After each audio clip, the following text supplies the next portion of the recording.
ભાવનગરથી સમાચાર જિલ્લામાં 7 વ્યક્તિઓ સામે લેન્ડ ગ્રેબિંગનો ગુનો નોંધવામાં આવ્યો છે। જાંબુડા ગામમાં જમીન પર ગેરકાયદે કબજો જમાવતા ગુનો દાખલ થયો છે। ધરમ ગોહિલ, ચંદુભાઈ ગોહિલ, કરણ ગોહિલ વિરુદ્ધ ગુનો દાખલ કરવામાં આવ્યો છે। દાનુભાઈ ગોહિલ, સરદાર ગોહિલ વિરુદ્ધ ગુનો દાખલ થયો છે। કલા કાતરિયા સામે પણ ગુનો દાખલ કરવામાં આવ્યો છે। અમારા સંવાદદાતા પાર્થ મજેઠિયા પાસેથી વધુ જાણકારી પ્રાપ્ત કરીશું।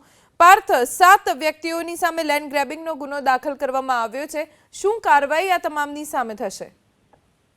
જી જણાવી દઉં, ભાવનગર જિલ્લામાં વધુ એક લેન્ડ ગ્રેબિંગનો ગુનો દાખલ કરવામાં આવ્યો છે। જે પ્રમાણે માહિતી મળી રહી છે તે મુજબ વર્ષ 2018માં મામલતદારે જાંબુડા ગામની અનુસૂચિત જાતિ ખેત સહકારી મંડળીને જમીન ફાળવી હતી। આ જમીન પર 7 લોકોએ લેન્ડ ગ્રેબિંગ છે તે કર્યું હતું, જેને લઈને પોલીસ દ્વારા પણ તપાસ ચલાવવામાં આવી હતી અને કમિટીનું પણ રચના કરવામાં આવી હતી। જે સંદર્ભે કલેક્ટર દ્વારા પણ આદેશ કરવામાં આવ્યા હતા કે આ જમીનનો ગેરકાયદેસર કબજો છે તે ખુલ્લો કરવામાં આવે, પરંતુ જે આરોપીઓ છે તેમના દ્વારા જમીનનો કબજો નહીં છોડતા આખરે બગદાણા પોલીસ મથકની અંદર કુલ 7 વિરુદ્ધ લેન્ડ ગ્રેબિંગનો ગુનો દાખલ કરવામાં આવ્યો છે। કુલ 1.5 કરોડની જગ્યા હતી જેના પર ગેરકાયદેસર કબજો કરવામાં આવ્યો હતો અને હાલ તો આ તમામ વિરુદ્ધ લેન્ડ ગ્રેબિંગની એક્ટ મુજબ ગુનો દાખલ કરી અને બગદાણા પોલીસે વધુ કાર્યવાહી હાથ ધરી છે।